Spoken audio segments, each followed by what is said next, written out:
దేవుని ప్రేమ ఇదిగో క్షణులార భావంబుని ఎరుగరే కేవలము నమ్ముకొనినా పరలోక మోక్షంబు మనకప్పును. కేవలం అండి, ఏమి అవసరం లేదండి. నీ డిగ్రీలు, నీ సర్టిఫికెట్లు, నీ ఆధార్ కార్డులు, నీ కోటా కార్డులు అవసరం లేదండి. నీ ల్యాండ్లు, నీ ఫోన్ పేలు, నీ బ్యాంక్ బ్యాలెన్స్ దేవుడి దగ్గరికి అవసరం లేదు. హృదయము ఇస్తే చాలు, నేను అందులో నివసించేదను.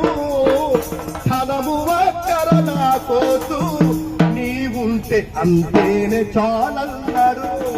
ఉన్న పాటున దేవుని వస్తేనే చాలంటాడు ప్రభువు. కేవలము చిన్నది, కేవలము చిన్న నమ్మిక ఇచ్చితే చాలండి. ఏమీ ఆయన మీ గురించి ఆయన మనకే ఇచ్చాడు.